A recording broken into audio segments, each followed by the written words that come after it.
వంటగదిలో ఆడవాళ్ళు ఈ 3 పనులు అస్సలు చేయకూడదు. ప్రతి ఇంటిలోని స్త్రీలు వాళ్ళ ఇంటిని ఎలా చూసుకోవాలని, దాన్ని బట్టి ఆ ఇల్లు ఎలా ఉందో చెప్పొచ్చు. ఆడవాళ్ళు చేయకూడని ఆ పనులు ఏంటి? అలా చేస్తే లక్ష్మీదేవి కోపంతో అలిగి ఇల్లు వదిలి వెళ్ళిపోతుందా?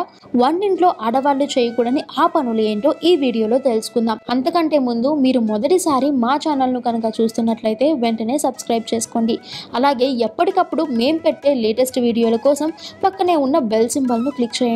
ఇలా చేస్తే మేము ఎప్పుడు కొత్త వీడియోలు పెట్టినా మీకు నోటిఫికేషన్ ద్వారా వస్తుంది. ఇక విషయంలోకి వెళితే, ప్రతి ఇంటిలోని స్త్రీలు వాళ్ళ ఇంటిని ఎలా పెట్టుకుంటారో దాన్ని బట్టి ఆ ఇల్లు ఎలా ఉందో చెప్పచ్చు. మన పెద్దవాళ్ళు ఏం చెప్పేవారంటే, ఇల్లు చూసి ఇల్లాలిని చూడాలి అని. ఆడవాళ్ళు వంటగదిలో చేసే కొన్ని పనులను బట్టి ఇంట్లో లక్ష్మీదేవి ఉంటుందో వెనక్కి వెళ్ళిపోతుందో ఆధారపడి ఉంటుంది. ఇంట్లో ఆడవాళ్ళు చేసే కొన్ని తప్పుల వల్ల ఇంట్లో లక్ష్మీదేవి ఉండదు.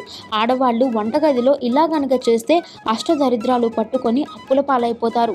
మరి ఆడవారు వంటగదిలో చేయకూడని కొన్ని తప్పులేంటో ఇప్పుడు తెలుసుకుందాం.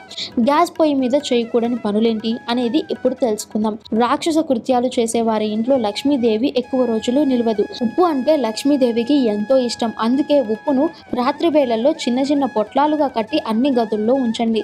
తెల్లవారిన తర్వాత ఎవరితో మాట్లాడకుండా ఉప్పును తీసి పారేయాలి. ఇలా చేస్తే ఇంట్లో ఉన్న నెగిటివ్ ఎనర్జీ మొత్తం పోయి లక్ష్మీదేవి మీ ఇంట్లో తిష్ట వేసుకొని కూర్చుంటుంది.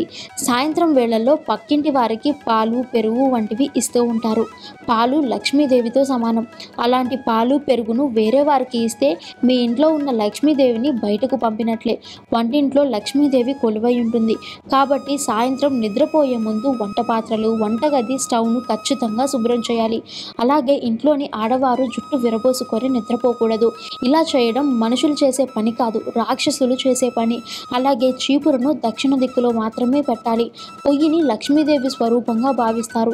అంతకుముందు మట్టి పొయ్యిలు ఉండేవి, కానీ ప్రస్తుత కాలంలో అందరూ స్టవ్లే వాడుతున్నారు. కాబట్టి వాటిని శుభ్రంగా చూసుకోవాలి. మురికి, జిడ్డు లేకుండా చూసుకోవాలి. పాలు పొంగినా కూడా వెంటనే శుభ్రం చేసుకోవాలి. స్టవ్ శుభ్రంగా లేకపోతే దరిద్ర దేవత మీ ఇంట్లోనే తిష్ట వేసి కూర్చుంటుంది. దీంతో ఆర్థిక సమస్యలు తలెత్తుతాయి. అందుకే వంటగదిని ఎప్పుడూ శుభ్రంగా ఉంచుకోవాలి. ఇలా చేస్తే లక్ష్మీదేవి అనుగ్రహం లభిస్తుంది. ఈ వీడియో కనుక మీకు నచ్చినట్లయితే లైక్ చేయండి, షేర్ చేయండి. మరిన్ని ఆధ్యాత్మిక విషయాల కోసం మా ఛానల్ని సబ్స్క్రైబ్ చేసుకోండి.